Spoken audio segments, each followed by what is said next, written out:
உபாகமம் 8ஆம் அதிகாரம் 2ஆம் வசனத்தில் உன் தேவனாகிய கர்த்தரை உன்னை சிறுமைப்படுத்தும்படிக்கு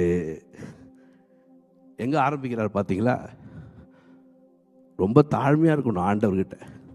ஏன்னா அவங்க வரும் பொழுது உலகத்திலிருந்து வராங்க, பயங்கரமான டான்ஸ் எல்லாம் பார்த்துட்டு வராங்க, பயங்கரமான பாட்டுகள் எல்லாம் பார்த்துட்டு வராங்க, பயங்கரமான ப்ராக்டிஸ்லேருந்து வராங்க. மைண்டு ஃபுல்லாக அவங்களுக்கு என்னன்னா வேர்ல்டு. அவன் இப்படி பண்ணானே, அவன் இப்படி வந்து அப்படி பண்ணானே, அவன் மேரேஜ் அப்படி பண்ணான், அவன் என்ன பண்ணான், அவளை மேரேஜ் பண்ணிக்கினான், அவன் அதை பாடுவான், அவன் அதை பார்ப்பான், அவன் அங்கே போவான்னு ஃபுல்லாக மைண்டில் அதே தான் வராங்க. அப்போ ஆண்டவர் என்ன பண்ணுகிறான்னா, உன் தேவனாகிய கர்த்தரை உன்னை சிறுமைப்படுத்தும் படிக்கும் தம்முடைய கட்டளைகளை நீ கை கொள்வாயோ மாட்டாயோ என்று அவர் உன்னை சோதித்து உன் இதயத்துள்ளதை நீ அறியும்படிக்கு உன்னை இந்த 40 வருஷம் அளவும் வனாந்தரத்தில் நடத்தி வந்த வழியை நினை.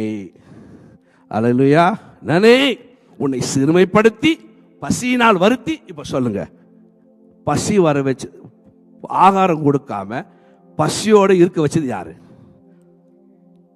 பசி. நீ பசியோட இருக்கணும் அப்படின்னு பிளான் போட்டார் ஆண்டவர். இருந்தே ஆகணும். சாப்பாடு தரமாட்டேன், நீ பசி எடுக்கிற நேரத்தில் நான் தரமாட்டேன், பசி வரணும். நீ என்ன பண்ணணும்னா உடனே எங்க பாக்குற, அங்க பசி வந்தா நீ என்ன பண்ணுவ, அங்க நீ ஆசைப்பட்டா என்னென்னலாம் சாப்பிடுவ. இல்ல, இப்போ ஆண்டவரே தண்ணி இல்ல கேட்கணும், பசி எடுக்குது கேட்கணும், ஆமென், எனக்கு இது வேணும் கேட்கணும். கேட்கிற பழக்கம் என்ன தெரியுங்களா? ஆண்டவரோடு இருக்கிற சகவாசம். ஆண்டவரோடு சும்மா ஜபம் பண்ணியா ஜபம் பண்ணியா அப்படி கூட எங்க பிள்ளைங்களை சொல்ல மாட்டேன். ஜபம் பண்ணியா ஜபம் பண்ணியா ஜபம் பண்ணியா. ஆண்டவரோடு கனெக்ஷன் பண்ணிட்டு வந்துட்டியா, ஒரு அளவு சொன்னியா, காலையில் போறதுக்கு முன்னாடி. இன்னைக்கு நான் காலையில் உங்களுக்கு ஒவ்வொருத்தருக்கும் நான் சொல்ல விரும்புவது என்னென்றால், நம்ம பிள்ளைங்க பயங்கரமான உலகத்தில் இருக்கிறாங்க, பயங்கரமான இடத்துல வேலை செய்து கொண்டிருக்கிறோம். கிளம்புறதுக்கு முன்னாடி நம்ம மாஸ்டர் கிட்ட போயிட்டு அப்பாயின்மெண்ட் வாங்கிட்டு அவரோட பேசிட்டு அவர்கிட்ட எல்லாத்தையும் சொல்லிட்டு அப்புறம் வெளியே போங்க. Be careful. பெற்றோர்களை நீங்க தான் காப்பாற்றணும்னா, நீங்க அடிச்சு பிரயோஜனம் இல்லை, கத்தி பிரயோஜனம் இல்லை, பின்னாடி வேவு பார்க்க யாராவது வச்சு பிரயோஜனம் இல்லை. நீங்க இங்க பண்ற கர்த்தருடைய சமூகத்தில் கொடுக்கிற உங்களுடைய அர்ப்பணம், உங்களுடைய நேரம் ஃபர்ஸ்ட். அதான் ஆண்டவர் சொல்லுவார், முதல் பழுக்கும் கனின்னா அந்த ரசத்தோடு இருக்குமா, நிறைய ஜூஸ் இருக்கும். மத்தியானம் வச்சு பாருங்க, ஒரு ஆரஞ்சு பழத்தை கொஞ்சம் காயும். சாயந்தரம் பாருங்க ராத்திரி எல்லா வேலையும் முடிச்சுட்டு வந்து நீங்க ஜெபம் பண்றீங்க, ஆண்டவரே ஸ்தோத்திரம்ப்பா நல்லா நடத்துறீங்க, நான் ஜெபம் பண்ணனேன்றீங்க. ஆனா அந்த பழம் எப்படி இருக்குன்னு தெரியுங்களா? ஆரஞ்சு பழம் தோல் காஞ்சு போயிருக்கும், ரசம் கொஞ்சம் குறைஞ்சி இருக்கும். அப்ப நீங்க நம்ம என்ன தெரியுமா கொடுக்குறோம் ஆண்டவருக்கு? காலையில ஜெபம் பண்ணாம கர்த்தரோட ரைத்து பேசினா நீ கொஞ்சம் ரசத்தை எடுத்துட்டு கொடுக்குற. என் மகனே மகளே, பயங்கரமான உலகம், முதல்ல நீ என்னை பார்த்துடு, அதுக்கப்புறம் நான் உன்னை கவனிச்சுக்கிறேன்னு சொல்லி கொடுக்கறது தான் ஆண்டவரை பசியால் வருத்தி சிறுமைப்படுத்தி. அப்பத்தினால மாத்திரம் இல்லை, நீ கர்த்தருடைய வாயிலிருந்து புறப்படுகிற ஒவ்வொரு வார்த்தையினாலும் பிழைப்பான் என்பதை உனக்கு உணர்த்தும்படி மன்னாவினால் அவர் போஷித்தார். அதுக்கு தான் அந்த மன்னா கொடுத்தார். நீ தயார் பண்ணுகிற ரொட்டி, நீ தயார் பண்ணுகிற உப்புமா, நீ தயார் பண்ணுகிற உணவுகள் அல்ல, நான் எங்க இருந்து வேணாலும் உனக்கு கொடுப்பேன். அல்லேலூயா.